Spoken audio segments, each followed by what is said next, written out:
Become a patron at www.patreon.com/Golden Era Bookworm for hard to find books, scans of rare photos, and articles on the Golden Era of bodybuilding. Hi everybody, Golden Era Bookworm here. Today I'd like to start a new series of videos on the Iron Knight, Chuck Sipes. And in today's video I will analyze his power training split for physique contest preparation. Now, Chuck Sipes was well known for his intense and killer workouts, and even when preparing for competition, he would train with incredible intensity using maximum poundages, and he attributes this kind of training to his thick and powerful look, as shown here in this fantastic double biceps front pose. I mean, look at his physique. It's thick, powerful, grainy. I mean, damn, he looks phenomenal. So today's video will focus on his first phase of physique preparation, and we're going to look at his split routine, which contains advanced techniques which he would use for several weeks prior to his shaping and specialization programs in his later phases. So let's get straight into it. Chuck Sipes followed what he called a general conditioning routine in his first phase of physique preparation, in which he focused on inducing strength. And using heavy weight and strict powerlifting movements, he would use this first phase of physique preparation to create thick, powerful, and dense muscle, which he was so well known for. He believed by continuing to use powerlifting movements throughout his competition preparation, he would maintain the muscular size he had already created, and upon defining his physique, it would give him a powerful look on stage.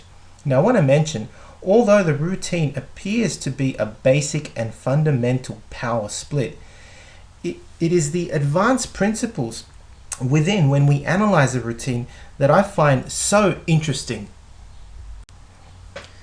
The following split routine is taken directly from his Preparation of Physique competition booklet, and he recommended following the training split he outlined, with each routine performed twice a week.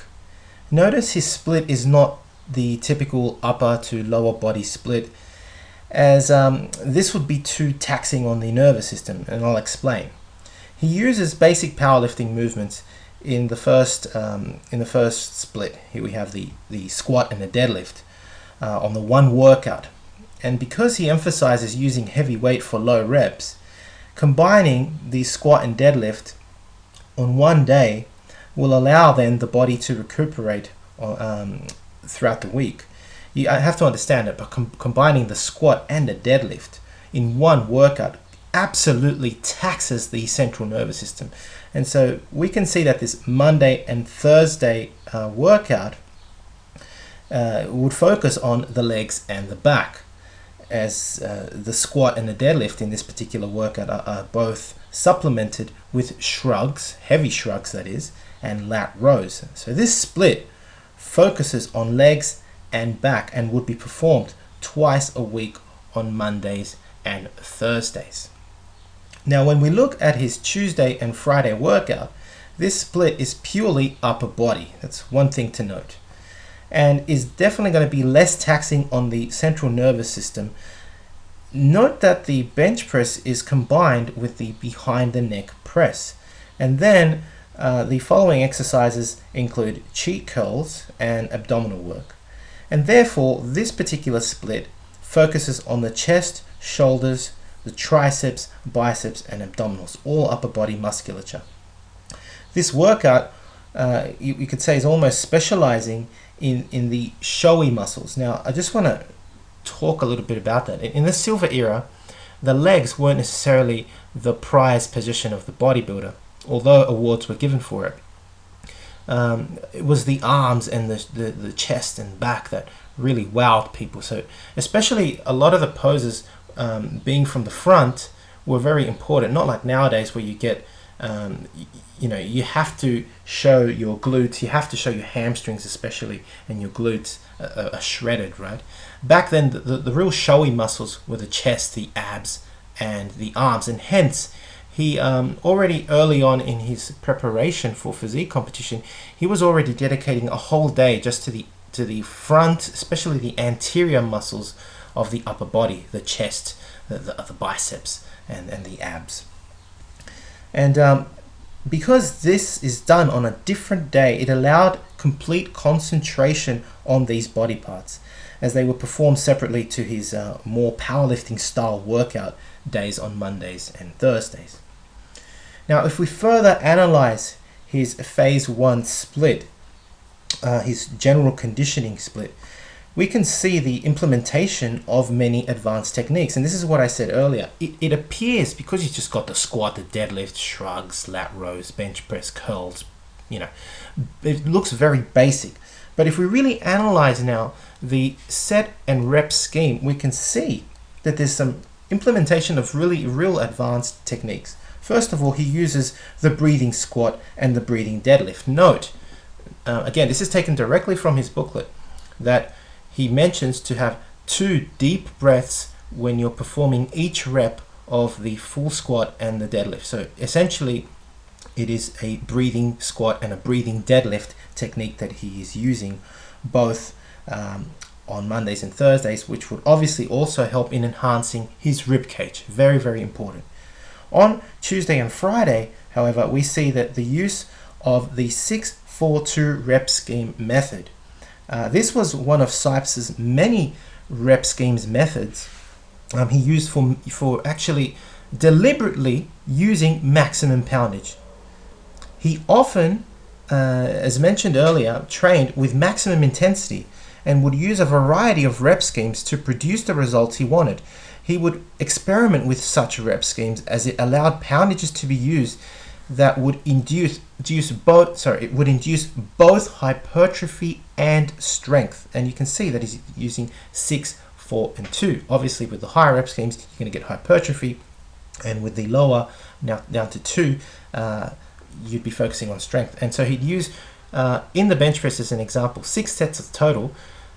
2 of those sets would be 6 reps, 2 would be 4 reps, and 2 would be 2 reps only. Now, another advanced principle he used was the pause method here in the press behind the neck.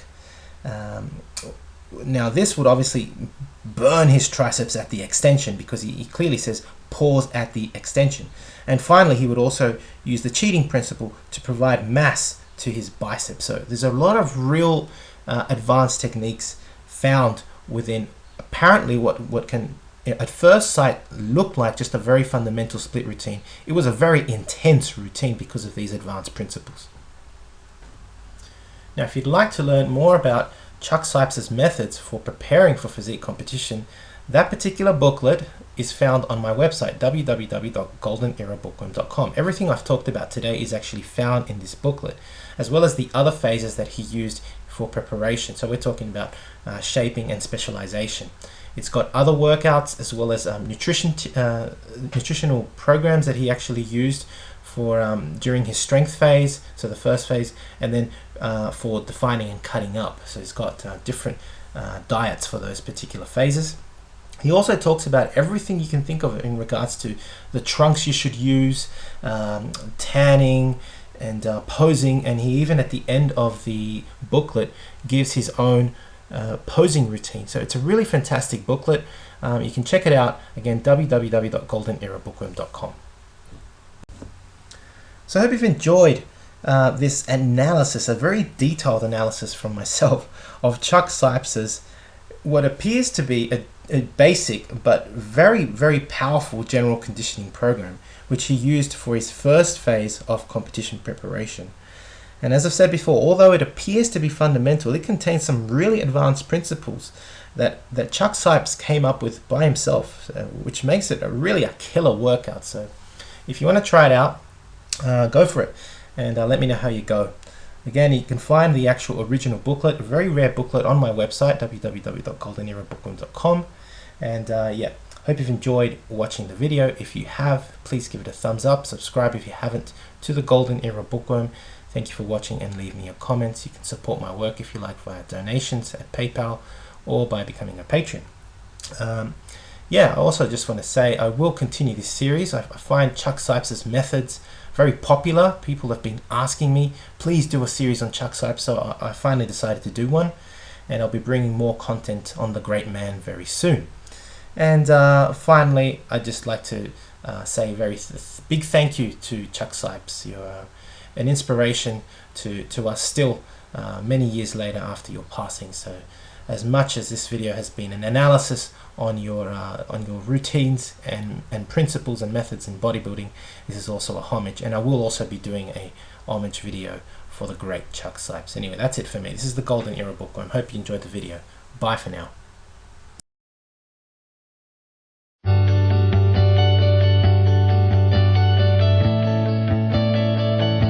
Hi everybody, I just want to recommend this phenomenal book, Vince's Secret Locker, volume number 2 by Carl Coyne. I've been looking at this for about 4 weeks and I can't put it down. If you get a chance, check it out. He also has a part 1 that I highly recommend also. Vince was the trainer to the stars and had an amazing, interesting gym that today there's still not equipment like it around. It was all made out of wood. He'll be on our radio show coming up probably in the next couple weeks or so. Have a great day, and again, highly recommend this book.